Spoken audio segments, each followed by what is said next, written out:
Hello and welcome to another episode of Rizzo's Aquariums. In this podcast, I will be discussing all about the history and some fun facts about all of the weird and interesting creatures I have and own in my fish tanks at home. My name is Rizzo. I have 7 aquariums and I have a multitude of very interesting creatures to talk about. My 7 aquariums consist of 6 freshwater aquariums, 1 saltwater aquarium, and a terrarium that I did not include. I've owned anything from reptiles to mammals to fish.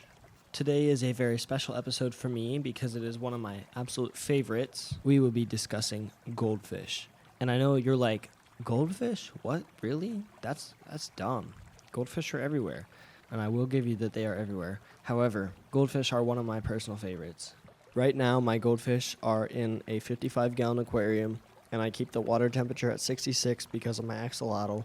It has 2 filters that can take care of up to 80 gallons. I have a canister filter, Fluval 205, and I don't exactly know what the other filter is called.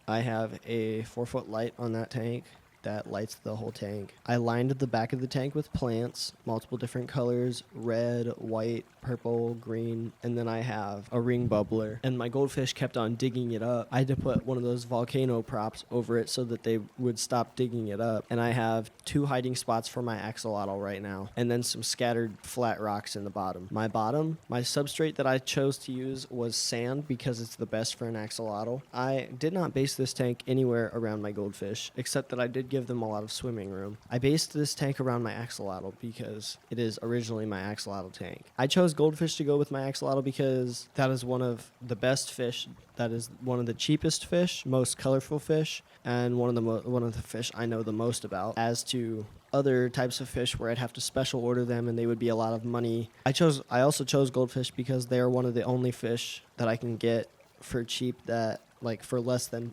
$30 a fish, that can survive that cold temperature that my axolotl has to stay at all the time. Goldfish, and I know this is going to sound very off and weird, but goldfish all have their own personality. Every one of them is different. I have a goldfish right now who likes to be alone in a corner. I have a goldfish who likes to almost always be near my axolotl. I have a goldfish who has like attachment issues to other goldfish and they cannot be without. So most of my goldfish will follow around and swim in a group of 4 or 5 out of 9. I have a goldfish who loves to play fight with other goldfish. It's really cool how, like, when you sit down and observe the fish in your tank, you can like discern which one's which and you get to know them. I have not named my goldfish because I have too many fish, and if I were to name them, it would be a lot of names for me to have to remember, so I just don't do that. But I know my goldfish by their personality and colors. Like I said earlier, my goldfish actually change colors sometimes, not overnight. It's probably over like a 3-week period where they'll lose one color and get in and have it replaced with another color. I don't know if that's because maybe they're shedding and their outer scales are dying, or if it just goes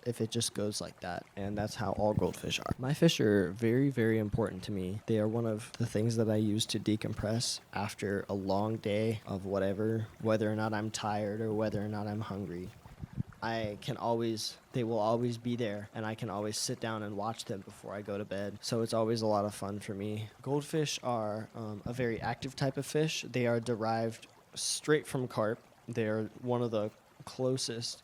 They are more closely related to carp than koi are. Koi are a carp that has been bred for beauty purposes. Goldfish are kind of just like, oh yeah, okay, so make a carp, but make it small and make it colorful. That's pretty much what goldfish are.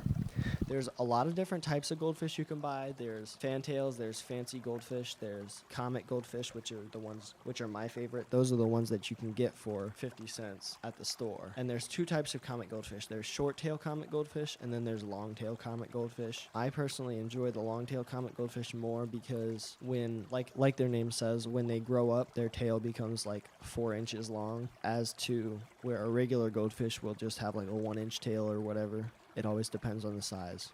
All right, that's it for another episode of Rizzo's Aquariums. Join me back next week. We'll be talking about my warmouth bass. Thank you. Have a good day.